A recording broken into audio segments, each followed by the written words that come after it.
आप एसएसबी भी देते रहे, उसमें बात नहीं बनी, फिर आपने इधर दिया, पहले अटेम्प्ट में ही करते चले गए। तो थोड़ा एसएसबी का एक्सपीरियंस बताना चाहेंगे। तो मैं आपसे एक सब्जेक्ट के बारे में जानना चाहता हूँ। तो सबसे पहले जो सीपीयू में इंग्लिश का रोल बहुत ज़्यादा रहता है, तो आपने इंग्लिश को इस लेवल तक कैसे पहुँचाया कि मतलब 200 में 182 तक, वो भी तब जब पेपर का लेवल अब तक का टीसीएस के इतिहास में सबसे टफ पेपर था। इस तरीके से आपने इंग्लिश को कैसे तैयार किया? सर इंग्लिश में दो होते हैं, वोकैब सेक्शन और ग्रामर सेक्शन। वोकैब सेक्शन के लिए जो आपकी जीएस में मार्क्स थोड़े से कम है, हालांकि ठीक है, तो जीएस में क्या वजह रही है आपको, मतलब जीएस में आप उतना बेहतर मार्क्स नहीं ले पाए? कहते हैं कि यदि इरादे मजबूत हों और सपनों के लिए लगातार लगा जाए तो सपने सच भी होते हैं। आपके सामने उपस्थित हैं एक बहुत ही होनहार विद्यार्थी जिन्होंने अपने मेहनत के दम पर पहले अटेम्प्ट में ही सीपीयू 2024 में रैंक 19 प्राप्त किया है। हालांकि इनके मार्क्स बहुत अच्छे थे, लेकिन एनसीसी न होने की वजह से ये रैंक 19 पर हैं। अदरवाइज ये आपको टॉप 5 में तो एटलीस्ट टॉप 3 में भी दिख सकते थे। तो अब इन बच्चे से हम डिस्कस करेंगे कि इन्होंने किस तरीके से मेहनत करके अपनी सफलता को पहले अटेम्प्ट में प्राप्त किया है। तो सबसे पहले अमन, आपको ढेर सारी बधाई सफलता के लिए। Thank you sir. तो अमन, थोड़ा अपने एकेडमिक और अपने फैमिली के बारे में बताएं।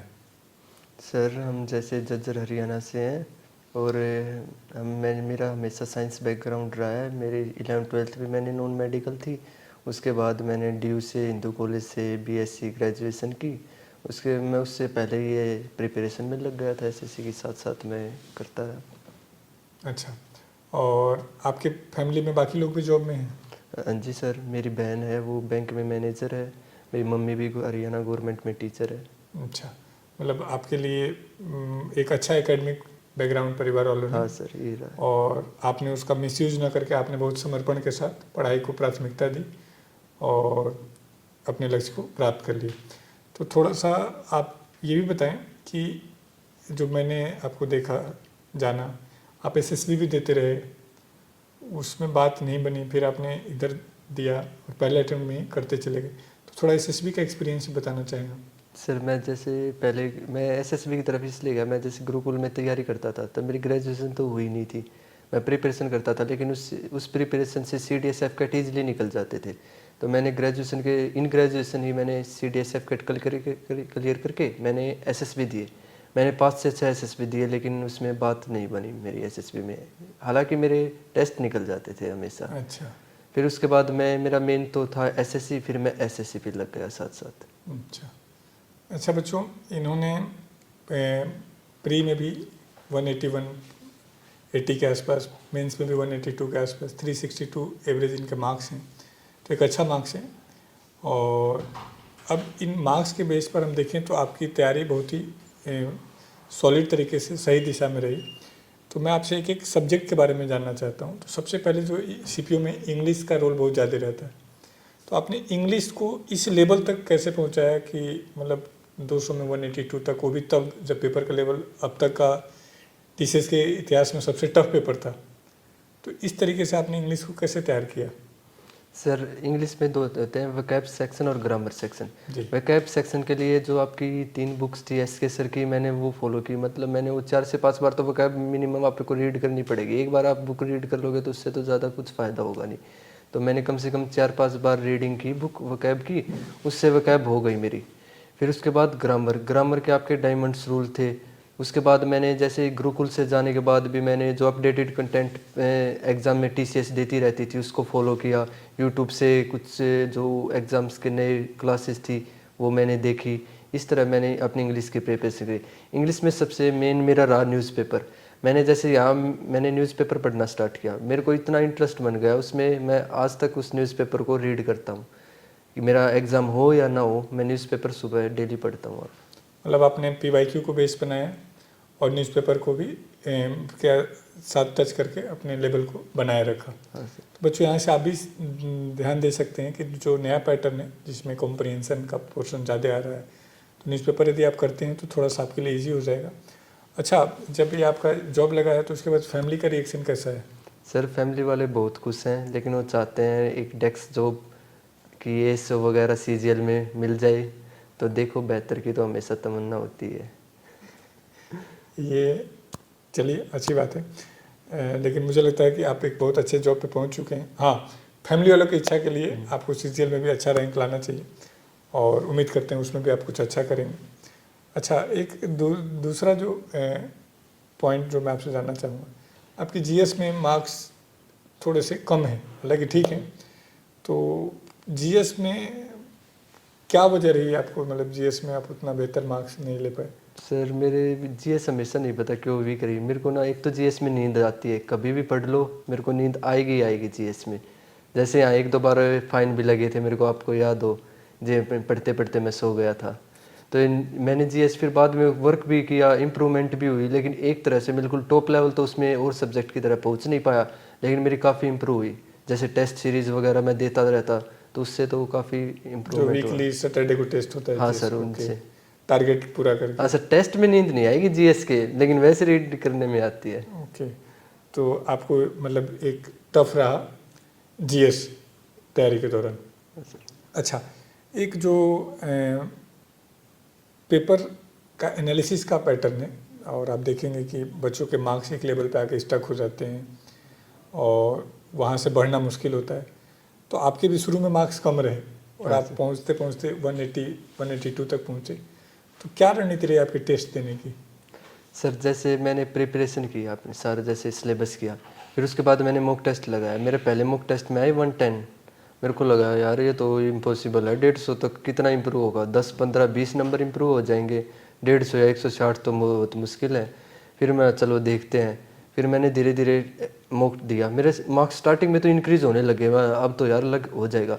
फिर आई एक फेज़ जैसे 130 135, यहाँ जाके मैं स्टक हो गया, यहाँ से बढ़ ही नहीं पा रहा। फिर मैंने एनालिसिस पे और ध्यान दिया कि मॉक तो डेली देने ही है, फिर साथ में एनालिसिस की। एनालिसिस करके मैं नोट्स बनाता कि मेरा ये क्वेश्चन कैसे गलत हुआ, जीएस में लिखता। और कई बार जैसे मिस्टेक हो जाती है मॉक्स में, सिली मिस्टेक हमेशा होती है, मतलब मेनली बच्चों की होती है। फिर मैं कई सिली मिस्टेक्स को लिखने लग गया कि ये मैं ऐसे क्वेश्चन में नोट, जैसे कई क्वेश्चन में नोट लिखा आ जाता है कि ऐसे, मैं उसको नोट करने लगा है नोटबुक में। तो ऐसे ऐसे मैंने धीरे धीरे मेरे मार्क्स बढ़े। फिर मेरे मार्क्स 150 तक पहुंच गए एनालिसिस कर करके, और ध्यान दिया, लेकिन उसके बाद और आगे नहीं बढ़े। फिर मैंने धीरे धीरे और ज़्यादा मतलब मॉक पे ज़्यादा फोकस करने लग गया कि ये क्यों गलत हो रहा है, क्यों गलत हो रहा है, कोई वीक सेक्शन। फिर हमें वैसे भी पता लग जाता है एनालिसिस से कि हमारा हमेशा वीक सेक्शन ये रहा है। फिर मैंने उसको और ज़्यादा इंप्रूव किया और मेरे अच्छे मार्क्स बढ़ते गए। और अब तक मेरे मॉक टेस्ट में ना 181 ही थे हाईएस्ट, और वही मेरे को एग्ज़ाम में मिल गए। आज तक मेरे मॉक टेस्ट में वही हाईएस्ट आए थे।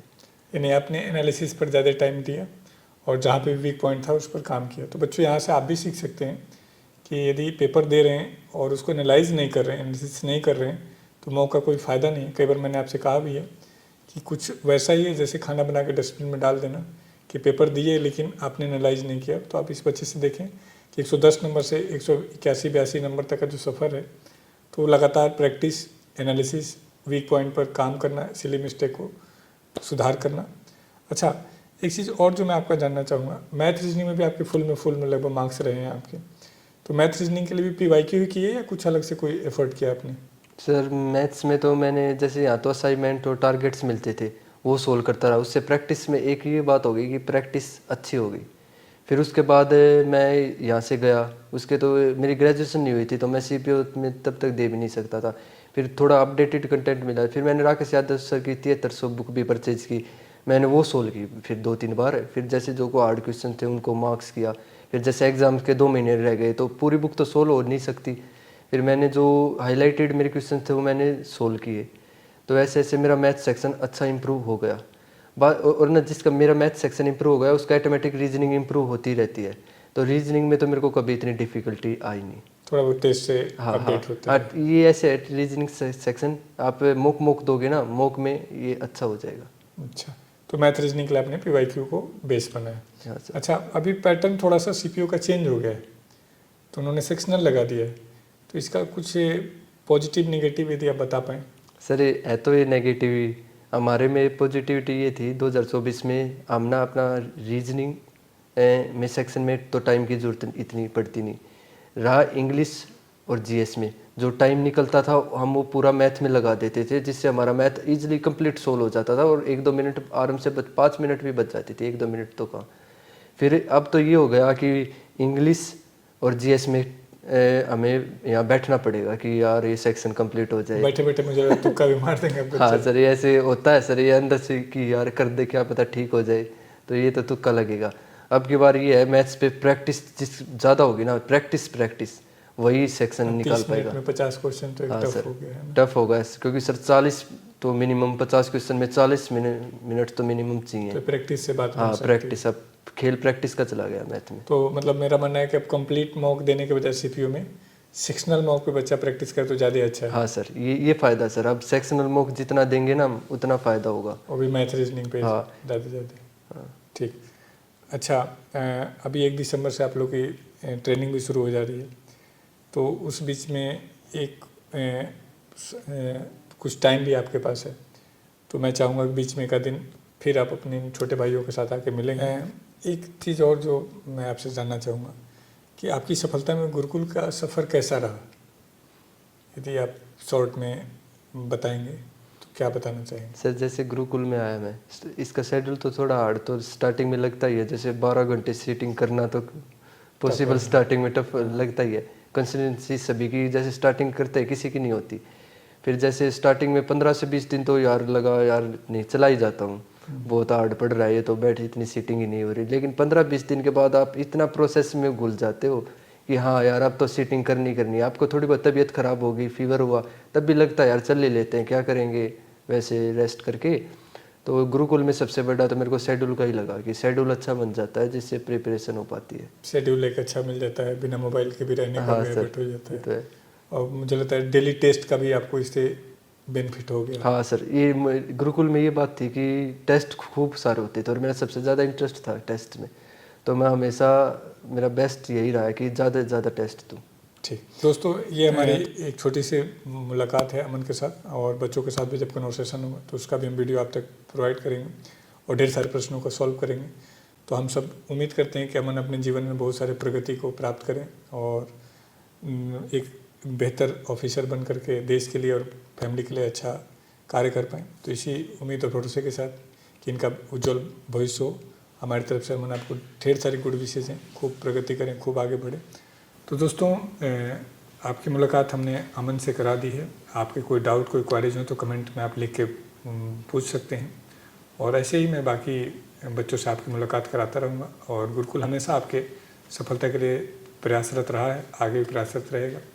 और ये बच्चे जो बहुत मेहनत करके यहाँ तक पहुँचे हैं, आपके इस सेशन से आपको कुछ बेनिफिट हुआ होगा। तो अभी के लिए इतना ही रखते हैं। Thank you. जय हिंद।